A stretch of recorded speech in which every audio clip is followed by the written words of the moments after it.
Bonjour à tous, j'ai récemment parlé de Léopold II et de ce qu'il a fait, mais voyons maintenant la vie personnelle de ce roi lui-même. Il a eu un grand nombre de maîtresses. Mais je vais vous parler de sa dernière maîtresse, celle qu'il a essayé d'épouser. À l'âge de 65 ans, il se rend à Paris et entend parler d'une prostituée populaire. Elle s'appelait Caroline Lacroix. Elle était française, fille d'un balayeur de rue, et depuis son plus jeune âge, elle gagnait sa vie en se vendant. Au moment de la visite du roi, elle avait 16 ans.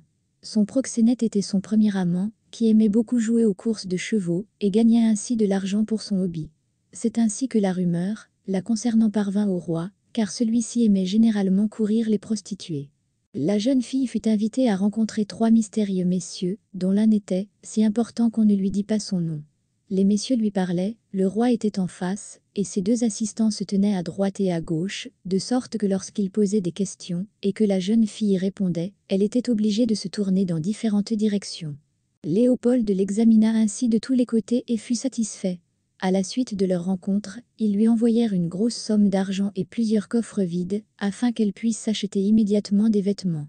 Et c'est ainsi qu'ils ont commencé à vivre ensemble. L'épouse légale, il faut le souligner, était encore en vie.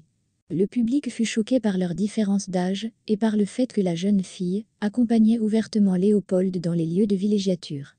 Des rumeurs circulaient sur les perversions particulières qu'elle possédait et qui lui avaient permis de séduire le roi.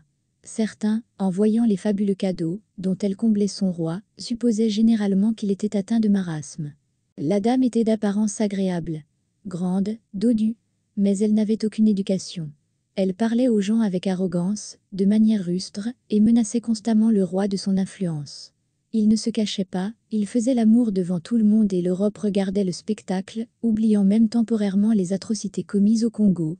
Et puis la reine est morte. Léopold installa Caroline dans une luxueuse villa en face de son manoir, et ordonna la construction d'un pont entre sa maison et la sienne, au-dessus de la route et des clôtures. On a dit que c'était un signe de jalousie, le roi contrôlait personnellement la jeune fille, car le bruit courait qu'elle avait réussi à le tromper. Il pouvait donc venir la voir à tout moment. Quoi qu'il en soit, il était fou de Caroline.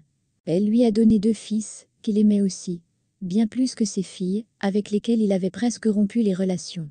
Le fils aîné aurait pu être l'héritier du trône si Léopold avait épousé Caroline.